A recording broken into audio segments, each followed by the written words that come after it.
fast foods. Yes. That is a lot of salt. So the good thing nowadays, the fast food, they allow you to put how much salt you want. Yeah? So they just give it to you, and then if you want, you decide what you want to do. But most people like chips with a lot of salt. Not even chips, like the chicken. The chicken come already salt. I see what you're saying. Yes. So that you have no control over. It's already been marinated. So avoid that kind of food. Yeah, avoid. Or if you take it, just take it once in a while. Don't be a frequent visitor customer to those foods. Okay.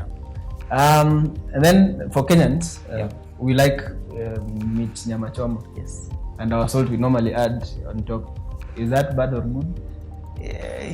It's still salt. It will be a problem. So I think one of the things that and many people who have used a lot of salt, even myself in the past, I've had to learn is just to appreciate the taste of food. Rediscover exactly. That's what it is. Rediscover. When you're used to eating chips and you want that salt taste. Now the next time you eat chips, just try and taste the potato. Taste the potato and enjoy the taste of potato. It's something that you can grow into. And you like. Is there salt that does not have this sodium? Because I've heard also people say there's a difference between sea salt, whatever that is mine. Herbal salts.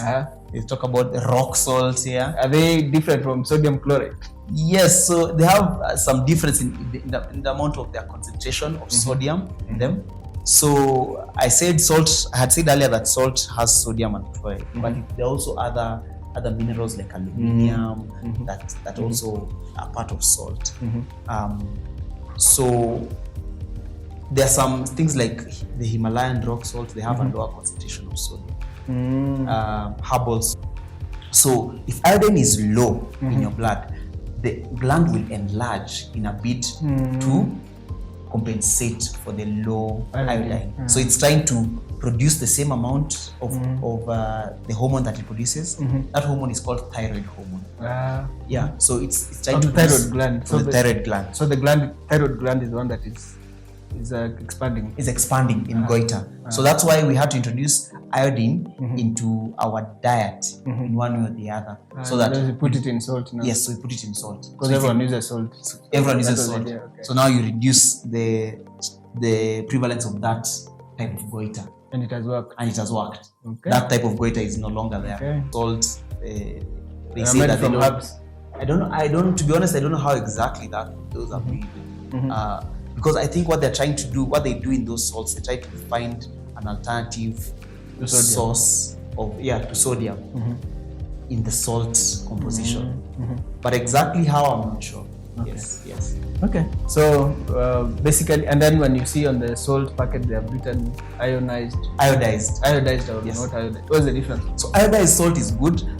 So the problem with iodized, or rather the thing with iodized salt and why it came is because of a very common illness that was especially in these parts. Kitambo kidogo, you remember when people would swell up and they would have what is called affecting the thyroid gland called goiter. Goiter. Yeah. So goiter, there's a form of goiter that comes as a result of lack of iodine.